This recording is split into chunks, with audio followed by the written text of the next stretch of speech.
Cyber arrest ఇప్పుడు ఈ పదం ఎందరినో హడలెత్తిస్తుంది. మీరు కేసులో ఇరుక్కున్నారు, మీరు ఇప్పటి నుంచి డిజిటల్ అరెస్ట్లో ఉన్నారు, ఎక్కడికి కదలకూడదు, వీడియో కాల్లోనే ఉండాలి, కెమెరా ఆన్ చేసి ఉంచాలంటూ భయపెట్టి కోట్లు కొల్లగొడుతున్నారు సైబర్ మోసగాలు. తాజాగా సైబర్ అరెస్ట్ పేరిట ఓ రిటైర్డ్ డాక్టర్ వృద్ధ దంపతులకు భారీ కుచ్చుటప్పు వేశారు ఈ నేరగాళ్ళు. మీరు డిజిటల్ అరెస్ట్లో ఉన్నారంటూ ఒకటి కాదు రెండు కాదు ఏకంగా 14 రోజులు ఆ వృద్ధ దంపతుల్ని టార్చర్ చేశారు. వారి నుంచి ఏకంగా 14,85,00,000ను క్షణాల్లో దండుకున్నారు.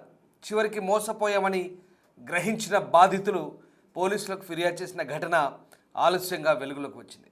అమెరికాలో డాక్టర్లుగా పనిచేసి ఇటీవల ఇండియాకు వచ్చారు రిటైర్డ్ డాక్టర్స్ వృద్ధ దంపతులు. వారికి దక్షిణ ఢిల్లీలోని గ్రేటర్ కైలాష్లో నివసిస్తున్నారు. వృద్ధురాలి భర్తకు సైబర్ మోసగాళ్ళు telecom regulatory authority of India అధికారుల పేరిట కాల్ వచ్చింది. కాల్ చేసిన వ్యక్తి వృద్ధుడిని మొబైల్ నంబర్ను అభ్యంతరకరమైన దుర్వినియోగ కాల్స్ కోసం ఉపయోగిస్తున్నారంటూ, అంతేకాకుండా తన వద్ద నల్లధనం ఉందని, మనీ లాండరింగ్ కార్యకలాపాల్లో పాల్గొంటున్నాడని ఆరోపించారు. అరెస్టు చేస్తామని, చట్టపరమైన చర్యలు తీసుకుంటామంటూ పదే పదే బెదిరించారని, వారిని నిరంతరం ఫోన్ వీడియో కాల్స్లో ఉండమని బలవంతం చేశారు. ఇక మీపై కేసు కొట్టివేయాలంటే, డిజిటల్ అరెస్ట్ నుంచి విముక్తి పొందాలంటే మీ బ్యాంక్ అకౌంట్లో ఉన్న సొమ్మును తాము చెప్పే అకౌంట్లలోకి ట్రాన్స్ఫర్ చేయమంటూ సైబర్ మోసగాళ్ళు ఒప్పించారు. దీంతో వారి మాటలను నమ్మిన వృద్ధ దంపతులు సైబర్ నేరగాళ్ళు అందించిన ఖాతాల్లోకి తమ అకౌంట్లలో ఉన్న 14,85,00,000ను బదిలీ చేశారు.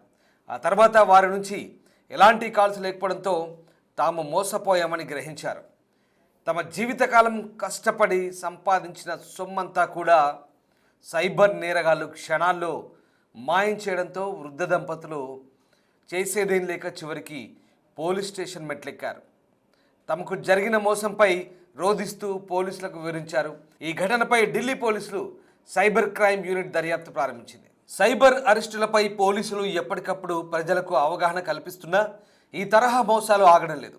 అసలు భారత చట్టంలో డిజిటల్ అరెస్ట్ అనే పదమే లేదని, ఎవరు ఫోన్లో లేదా వీడియో కాల్లో అరెస్టు చేయలేరని పోలీసులు స్పష్టం చేస్తున్నారు. సైబర్ మోసగాళ్ల జాబితాలో ఉన్నత ఉద్యోగాలు చేస్తున్న వారి నుంచి సామాన్య ప్రజల వరకు ఎంతోమంది బాధితులుంటున్నారు. సైబర్ అరెస్టు పేరిట మోసపోయిన వారిలో బయటకు తెలిస్తే పరువు పోతుందని ఎవరికీ చెప్పుకోలేక తమలో తాము కుంగిపోతున్న వారు కొందరైతే, తాము మోసపోయినట్లు మరికొందరు మోసపోకూడదని ధైర్యంగా బయటకు వచ్చి పోలీస్ స్టేషన్లో ఫిర్యాదులు చేసేవారు మరికొందరు.